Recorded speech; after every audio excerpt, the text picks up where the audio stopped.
تین چیزیں زندگی میں کبھی نہ کرے، کبھی کسی سے اپنی زندگی میں رکے رہنے کی بھیک نہ مانگے، کیونکہ جسے رشتوں کا مان ہوتا ہے وہ حالات پیدا ہی نہیں ہونے دیتا۔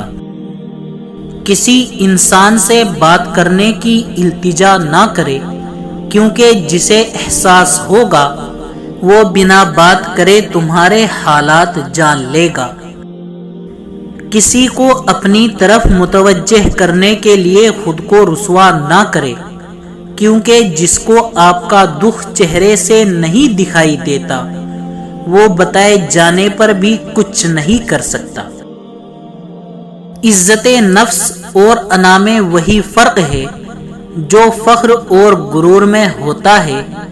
عزت نفس اور فخر کہتا ہے کہ میں بھی ہوں، لیکن غرور اور انا کہتی ہے کہ صرف میں ہی ہوں۔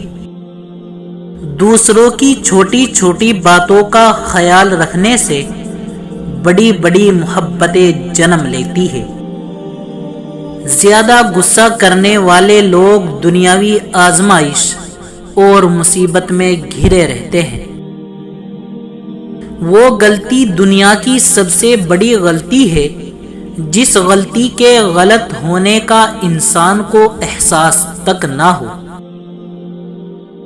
ابلیس کا رویہ یہ تھا کہ وہ اپنی غلطی پر شرمندہ نہیں تھا، اور ہمارا رویہ یہ ہے کہ ہم شرمندہ ہونے والوں کو ایسا ذلیل کرتے ہیں کہ وہ پھر ابلیس کے ساتھی بن جاتے ہیں۔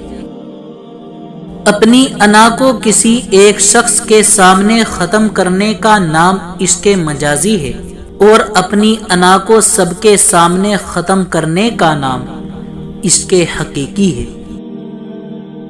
جب بھی کوئی دل دکھائے تو اسے صرف اس وجہ سے دل سے معاف کر دو کہ میرا رب بھی مجھے روز محشر میں اسی طرح معاف فرمائے گا۔ سب سے خطرناک ناراضگی وہ ہوتی ہے جس میں آپ دل کی باتیں دل میں رکھتے ہیں، کبھی کہتے نہیں ہیں، یہاں تک کہ وہ باتیں ایک دن رشتوں کے ٹوٹنے کا سبب بن جاتی ہے۔ تین چیزیں کھا لینے سے آدمی کی ذہنی صلاحیت میں اضافہ ہوتا ہے: دودھ کے ساتھ بادام، رات کو سوتے وقت زیرہ کھانا، سبز چائے کے ساتھ سونف کھانا۔ جب بھی دعا مانگو اپنی اوقات دیکھ کر نہیں بلکہ اپنے رب کی شان دیکھ کر مانگو۔ جو شخص سجدوں میں روتا ہے اسے تقدیر پر کبھی رونا نہیں پڑتا۔ اللہ تعالیٰ فرماتا ہے، میرا ہو کر تو دیکھ، ہر کسی کو تیرا نہ بنا دوں تو کہنا۔